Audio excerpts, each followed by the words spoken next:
Good afternoon, good evening. It's a pleasure to have you with us today. I'm glad to see that you managed to find some time in your day to attend to this activity on facing changes and adaptability, which is a part of our lecture series on fundamental human qualities to prosper in the workplace. These talks are on topics or difficulties that directly affect our daily lives, especially during this period in which we're living so many challenges and changes. Let me start by introducing myself. My name is Maria Kraus. I'm an immunologist and a consultant, and I'm also a logosophy student. Since this might be the first contact with you, for some of you, with the Logosophical Foundation, I will briefly share about what the institution is. So the Logosophical Foundation is a school of human self-betterment, and logosophy was created by the thinker and humanist Carlos Bernardo Pecocci in 1930. Today, there are centers and students in many parts of the world, with a huge concentration in Brazil, Argentina, and Uruguay, but also extending to Europe, Israel, and Australia. In North America, there are students spread throughout the US and Canada, with a logosophical center in Miami, Florida. One of the aims of logosophy is to offer resources for the improvement of men, and for these, logosophy has a method which encourages not to believe in what the author says, but it indicates that each one should apply the knowledge on their own lives in order to experience what is studied and study what is experienced. For me, logosophy changed the way I deal with my problems and improved a lot my time management. I started studying logosophy when I was doing my PhD in England, and I would often perceive my challenges and difficulties as being bigger or more difficult to resolve than they actually were. So I learned to control my thoughts and to then see things in a different perspective, and to face my challenges with determination, and maybe even seeing them as opportunities for growth. The Logosophical Foundation was established 90 years ago this year, and there have been many activities organized around the world to commemorate that. And this activity is a part of a special 4 series of talks. And we have speakers Mauricio and Nelson with us today. And to make the most of this activity, you can have something on hand to write down what caught your attention or any reflections that arise. Just before we get started, I want to quickly remind everyone to stay tuned until the end, because we'll share information on upcoming activities, free courses, how to download the books, and more. Once again, a very warm welcome to everyone who joined us today. Thank you so much, Nelson and Marisa, for accepting our invitation. And I will now pass the word to Nelson. Well, thank you, Maria, and very happy to be with everyone today. And again, also thank everyone for joining us out there. Once again, my name is Nelson. I'm a lawyer working for a global media company. I'm actually originally from New York City. A few years ago, my wife and I and our 2 daughters, we actually moved to Rio de Janeiro, Brazil, where we are now. And like Maria, I'm also a student of this new science called logosophy, which is really the source and the basis of really all the concepts that we're going to talk about today. And speaking of that, I am so happy to be joined today by my good friend, Mauricio. Mauricio, how are you today? I'm very good, thank you. And I'm so very happy to be here with you, sharing our experience on the power of adaptation in the workplace. Well, I'm currently a commercial real estate professional living in Florida, married, and have 2 children. And talking about adaptation, I experienced many natural disasters in the country that I live in, such as flood, earthquake, tornadoes, hurricanes, and volcanoes. And one point, I said to my wife, stick with me and you'll never be bored. And we are still together after 40 years. Well, I didn't know you had a lot of volcanoes in South Florida, Mauricio. So one day you'll have to tell me that story. But we are obviously very happy that you survived those natural disasters. And, we're going to talk today, Mauricio, about a topic that, given everything that's been going on in the last year, is such an important topic for really all of us to think about right now. And that is the power to face change. And I think a good place to start would be, well, why? Why is learning to face change so important? And I think all of us can just imagine where the world was, where you were 1 year and a half ago, and think about how much the world has changed, how much life has changed for all of us in the last year. I mean, just in terms of the workplace, if we look at any report or any study, we can see how many of us have had to change, the way we work, with working from home, or change jobs, or, in the worst case scenario, even lose jobs. So, these changes are probably going to be felt for years and generations to come. And I think this past year and a half has really shown us not only how much things can change, but it's really also shown us how fast huge changes can happen. I mean, in an instant, and it's only just accelerating, right? In reality, this is nothing new. We all know our whole lives are constantly changing, whether we want the change to happen or whether change happens to us. But despite this, many of us respond to change automatically, instinctively. And since we know change is inevitable, it's really our fundamental responsibility to learn how to face it. Because even when change happens to us, change that's out of our control, like let's say when we, unfortunately suddenly lose our job, right? The one thing we can always control is how we respond to it. And in logosophy, this response is not just on an external level. More important than that, this response is on an internal level. And this is a power that we all have. And in logosophy, we call this power the power of adaptation. And Mauricio, did you want to chime in? Yes, just to add to your comments, power is not acquired spontaneously, like a wish. It requires intense work and dedication to explore yourself and develop your capabilities. Also, adaptation does not mean resignation or accepting blindly the circumstances that have a negative impact in your life. I believe it is a power used to self-betterment. Yeah, exactly. And, it's really a great point, Mauricio. And I know you've done a lot of study around this. And I think you have actually a really very helpful way for us to think about the concept of adaptation. So why don't we just get into that? Mauricio, what is the concept of adaptation? Yes, let me start saying that the first that comes to mind on adaptation is how nature has adapted throughout billions of years, right? Nature, as we perceive, does not stop, and it is in constant activities, process and reprocessing, changes, and is still evolving, right? Well, in science, we have seen that the three kingdoms, right? And those are the proof of this evolution, with a slow transition across species from mineral to animal. So following this evolution, since prehistoric and harsh times, man has more than thrived, right? Look around us. Well, intelligence was used towards external adaptation to the material. Without any doubt, technological advancements have promoted comfort, safety, practicality, and facilitate our daily activities. There is a saying that I like very much, and it says, necessity is the mother of all inventions, right? But I would like to throw to the audience a question. Are we completely psychological and spiritual, fulfilled and happier with that material advancement? Well, let me start with myself. I was not.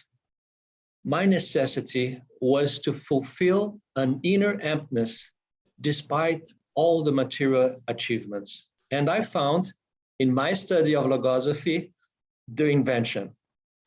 Now, the psychological adaptation that we are developing in this life has more profound meaning to me.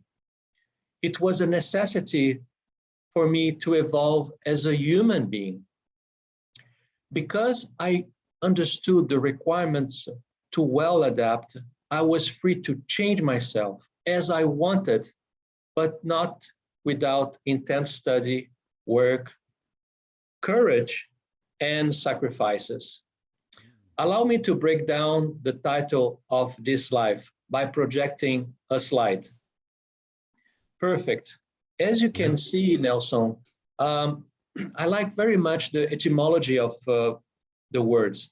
So if I translate power of adaptation, it's translating to knowledge, ad, meaning an obstacle that is in front of us, apt, to be able to, and actions, of course, you need to act.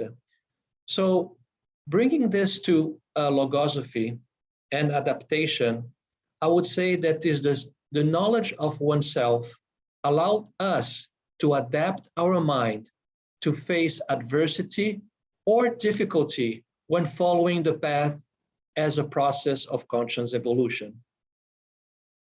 Yeah, this is fantastic, Mauricio. The knowledge to adapt and to face adversities. And I think I want to highlight one aspect here for everyone watching, and that is, Mauricio, your use of the word knowledge, because I think this is really taking us right into the meat and potatoes of our talk, so to speak, which is, okay, I know why this is important. I have an idea of what adaptation is, but how do we actually build adaptation? How do we develop this? And there are really many elements to developing this power of adaptation. And in logosophy, we study these topics from numerous angles, right?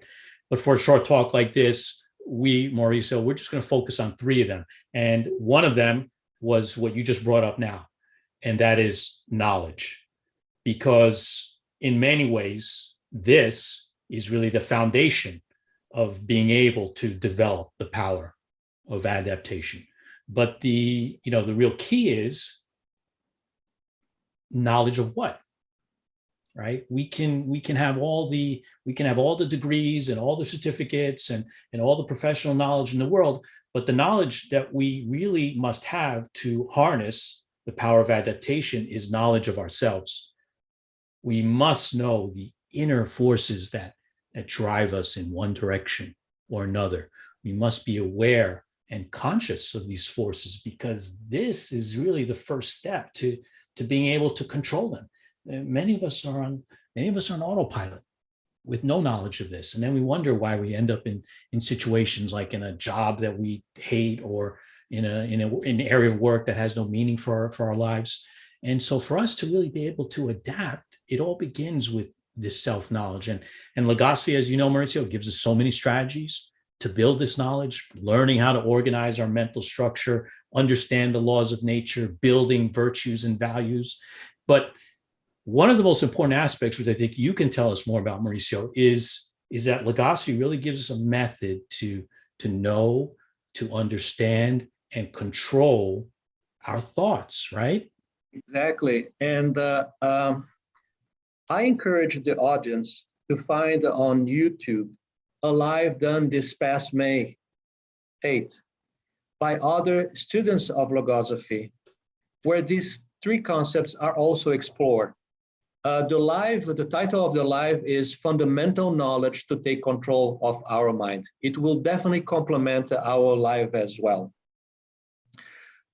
Also, the question, Nelson, is how do we adapt? There are two ways. One is forcefully, and the other by our own will.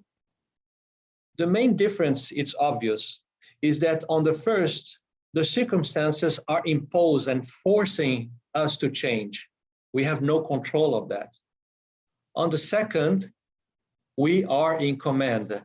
We have the power to discipline our minds and thoughts. to plan and determine the change we want to forge a better destiny. Much has been said about thoughts, right? We have many books on this subject, but no one has defined them as psychological entities that live in our mind, which can act independently or dependently of our own will. This is absolutely a revolutionary concept that explains all our acts. By selecting and controlling them in our minds, we control our acts, changing our previous behaviors to new ones. Only then we are free to exercise our own will, to change ourselves, and again, the destiny that we have aspired. Yeah, it's totally, as you said, I think you coined it right when you said revolutionary concept, the idea of thoughts being independent from our own will. And I definitely also want to piggyback on what you said about the video, which was actually just last week, the first YouTube Live in the series that we're doing right now, really goes very in depth also into thoughts. And as you said, Mauricio, I think it would be very good for everyone out there to also watch that video from last Saturday. But you know, Mauricio, an essential aspect of dealing with our thoughts is another revolutionary concept introduced by the author of Logosophy, Gonzalez Picocci, which we call mental defenses. And a simple way to think of mental defenses would be as a class of thoughts that allow us to really stop being victims to all the changes that take place around us. And in Logosophy, we learn to build gradually within ourselves these defenses to protect us against these attacks, but not external attacks from within. So, for example, when we're faced with a challenging situation, some of these attacks could be in the form of fear, anger, pessimism. All of these can prevent us from facing change successfully. But when we can learn to build thoughts which act as defenses against these attacks, so if I have thoughts of impatience, I can learn how to consciously detain these thoughts while I can actually create the thought of patience.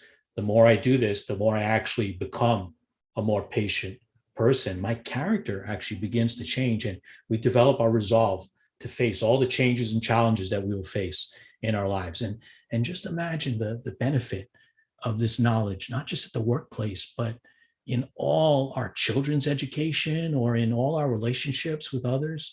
In the end, this is so much bigger than just a workplace. We're actually, as you said in the very beginning, Mauricio, we're actually learning to be creators of our own happiness, right? Yes, that's great, Nelson. But I think that audience came to listen to the resources to be used to adapt in the workplace. Let's go for it. Yes. Yeah, that's a good segue, Mauricio. So let's bring it back to, well, okay, how have we actually used adaptation in the workplace? Mauricio, why don't you start? Start by saying that workplace is definitely a competitive environment, right? How to cope with the pressure to perform well? This is the question. So, long story short, my solution is to always compete with myself, to observe what I am lacking and change to outperform. I found that competing with others is so exhausting due to many factors. One of them was that I was losing my identity trying to copy and incorporate elements found in others. So I started to asking what I was lacking. And I observed that professionals who express themselves with pause, logic, articulate their thoughts with more eloquence, have a better chance to move up the ladder. You see, the ads for jobs always include strong verbal and written communication skill. You see that, right? So Always. I always, looking at myself, I was looking at my technology. I was good. I was savvy on that. I always strive to know everything about the position. My written communication was okay, but my verbal required attention. During a big project, my interaction was initially with a few people, then get bigger and bigger, and also with the upper management to provide updates. Exposed to big crowds, my communication also was dreadful, but more speech, more explanation were needed. My mind was on fire. My thoughts were against me all the time. Tell me one thing, Nelson. How come someone who has the courage to practice extreme sports, surf big wave, tournaments in jiu-jitsu, remain serene during the fury of nature, could lock him down in the restroom before public speech to calm down? Yeah. So let me just interrupt you for a second, Mauricio. It's so interesting because, as you said, you obviously high performing and very confident in some areas, and you mentioned all the things that you're active in, but yeah, here you are, right, about to give this speech, and you're struggling with some thoughts, as you said. So I think it'd be interesting to think about what were those thoughts, Mauricio, that you were actually having at that moment that you were going through. Nelson, I can give you a list, right?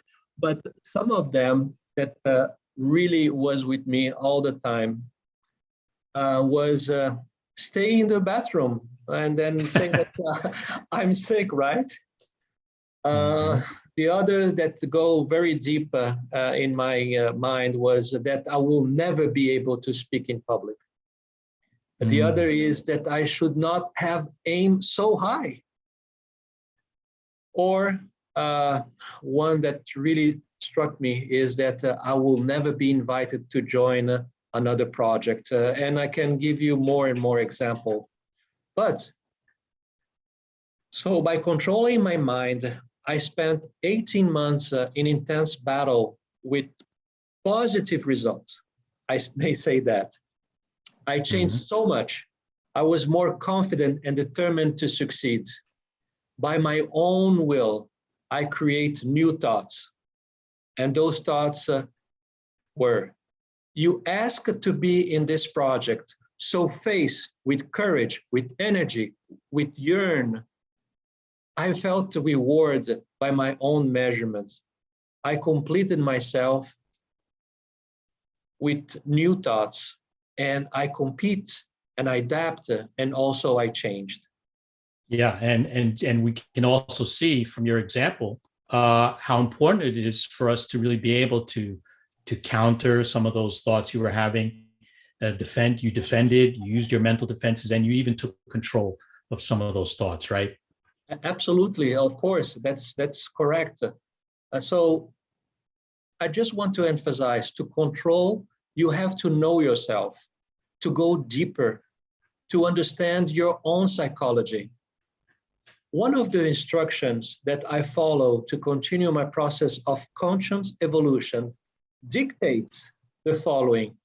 If you want to become what you are not, you need to stop being what you are. So logical. Yes. So by my own will, I put myself in situation to become the person that I wanted. However, I have to understand that I will have to face adversity to adapt while I'm preparing myself to grow. So other questions, right, that came to myself to give me more energy to fight adversities and the thoughts. Was I not presented with an opportunity to fulfill one of my objectives, which is to fight my fears of public speaking and become eloquent? Yes. Am I not capable of adapting myself to the circumstances? Another yes. Am I not capable of enduring initial difficulties? Was the questions. Unfortunately, many explain their failures blaming the boss, destiny, the peers, etc., avoiding looking towards oneself as the main reason. This is to me the power of adaptation. But Nelson, I I related two of my experience, right? Well, at least one. But what is yours? Bring other resources on psychological adaptation. Well, thanks, Mauricio. I think that, well, first, let me just say what I really love about your experience is that I think everyone can relate to that. Fear of public speaking is something many of us struggle with, including myself. But for me, I think one experience I'd like to share with everyone is another very common experience, and that is experience of changing jobs, right? And this happened to me a couple of years ago. I started working as a technology lawyer for a large media company. And for me as a lawyer, this was actually a big change. Although it was still law, my training and background was in a completely different area. It was in corporate litigation, where I was constantly dealing with other lawyers. And now in this new role, I was in a situation where I had to communicate with engineers and software developers and project managers. And, in the beginning, this was a real struggle, actually, because, they were speaking their technical language. I was speaking my legal language, and we were literally speaking different languages. And it was very difficult for us to get on the same page. So, how did I adapt to this very different situation? Well, first, instead of complaining about, their lack of legal understanding, I decided to try to adapt to them in this new environment. First, I knew I needed more knowledge to understand them. So, I actually took basic computer science and coding classes, and I learned Agile and Scrum and just the basics of that, not to reach any level of expertise, but just so I can understand their world just a little bit better. And this was external knowledge, right, that I needed to adapt. But I also needed internal knowledge that you just spoke about, knowledge about my thoughts. And just as you were mentioning in your experience, some of the less useful thoughts I was having were thoughts like, why do I have to be the one to adapt to them, right? Why am I wasting time learning this stuff that I'm not even really interested in, or that I might not even use? But thankfully, I'd also developed other thoughts that acted as my mental defenses. Thoughts like, well, this is a great company, and I want to succeed in this job. Another thought was whether or not other people adapt to me, that's out of my control, but I can always take the initiative and adapt to them. So these were the kind of thoughts that were helping me and that were defending me from this pessimism, this anger. I was constantly focusing on those thoughts. And I developed them to the point in my mind, I think, where I was able to really counter these complaining thoughts as soon as they appeared with these defending thoughts. So I think this example really shows the knowledge, the thoughts, the mental defenses, they all help me to adapt to this situation, but not just adapt, not just accept it, but really become better from this adaptation. Right, Mauricio? Yes, Nelson. Let me point out that your experience show without any doubt that we have all the resources within ourselves, as long as we know what and how to change, and we cover that. This is a scientific explorations in the creation of a new me. So let me develop my second experience, and it's related on how to adapt or counteract the moments of displeasure, sadness, of afflictions in the workplace. So I work with a company that was implementing a new software. This software will link all the data and the operational process together, starting from the sales until the payment of the supplier. So I was responsible for testing the module of payment of supplier.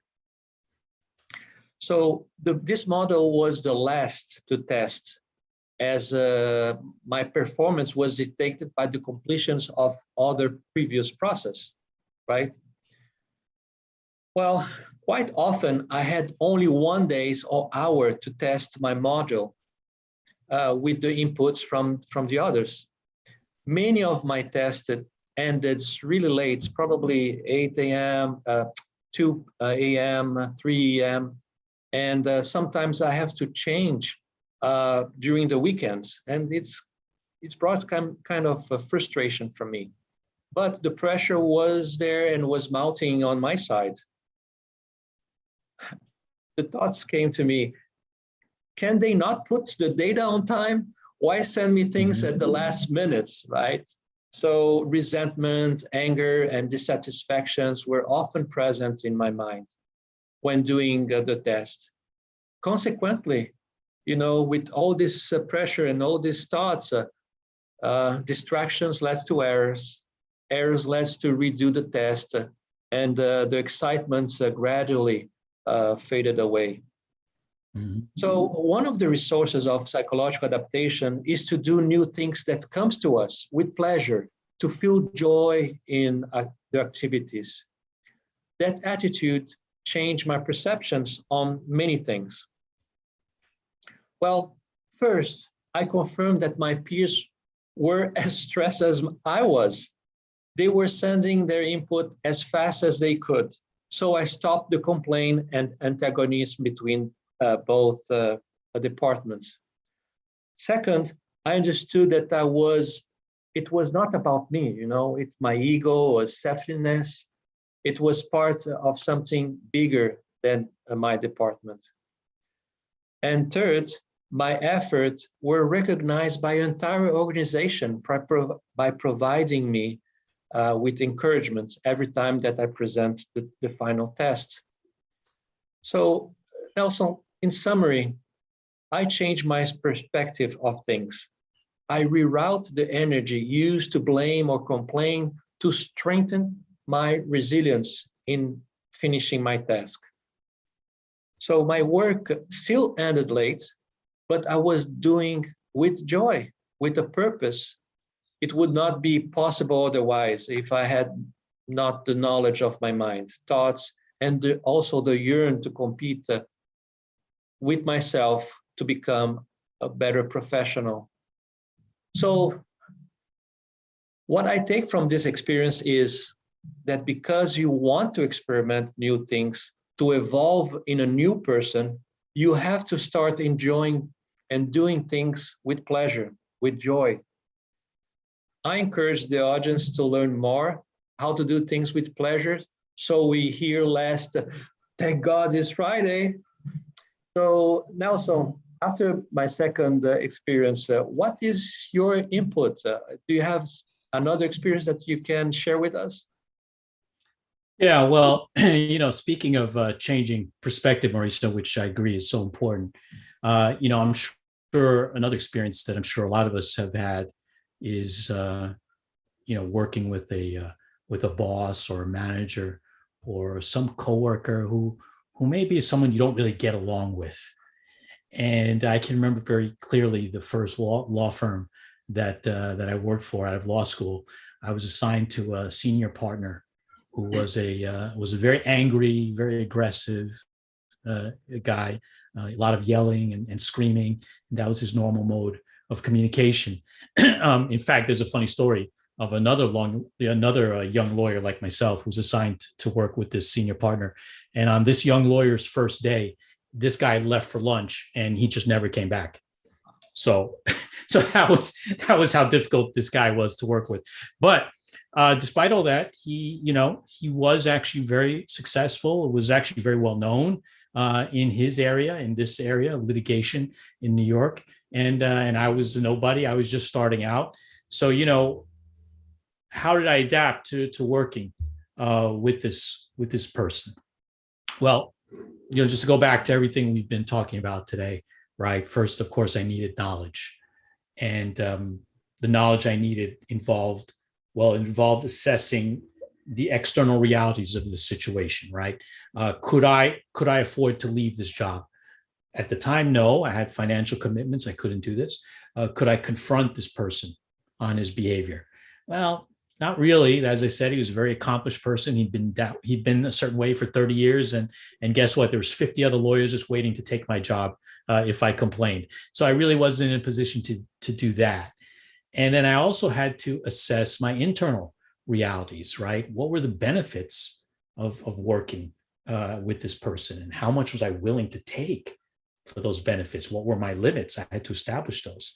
And so I had to take in all this information, all this knowledge, and I had to decide on the best course of action, right? In this case, it was to stay for a limited amount of time for 1 year. And then if nothing changed, I would move on.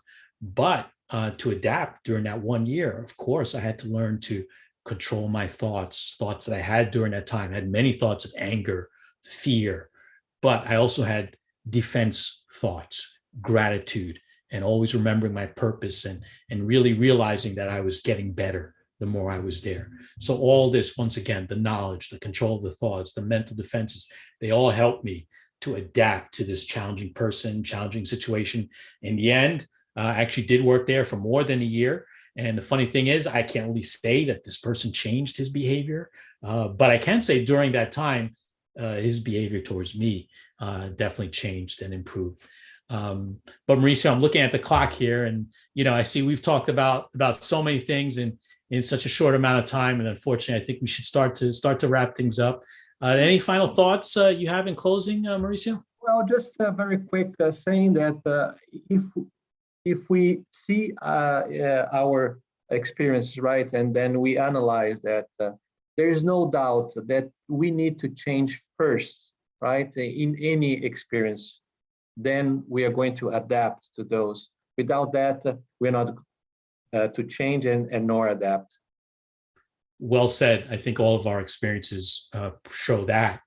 And I think another thing is also clear from everything we've talked about today, Mauricio, that none of this applies to only the workplace, right? It really, again, applies to every area of our lives. And I think one final piece of advice, or one final piece that I want to sort of leave everyone with, is that this concept of adaptation is so important. In logosophy, we've actually delineated this as one of the laws of nature, like the law of time or the law of cause and effect. These are areas that we study very deeply in logosophy, and adaptation is one of these laws. So to resist adapting it's like resisting time itself. It's a battle that can't be won. I mean, you can't stop time, and trying to do so is only going to cause suffering. Just as in the same way, if we resist adapting, this will also cause suffering. Now we know in the end, no one wants to change when everything is good. We all want to keep everything just as it is, but we all know change is going to happen. And in those moments, suddenly all the habits, all the perspectives and the false beliefs we have, they all come to the surface. They all show themselves, right? Like when you, Mauricio, were in that bathroom sweating it out before that big speech, or when I was trying to deal with some out of control boss. It's a very disconcerting feeling. But when change is thrust upon us, whether at work or in our personal lives, right? Everything that we talked about today, it boils down to the fact that we all have the power to change. We all have the power to decide how we want to change. And Mauricio, I think it'd be appropriate to actually end with some words from the author of Logosophy. So why don't we bring up that slide right now? And Mauricio, would you like to read the slide? Yeah, gladly, Nelson, gladly. This is one of my favorites. One of the causes that contributes the most to human unhappiness and creates the greatest difficulty is, without a doubt, the inability to make intelligent use of one's own internal resources in every adverse circumstances or difficult situations that the being must face in the course of his days. Among the resources, perhaps the most powerful is that of adaptability.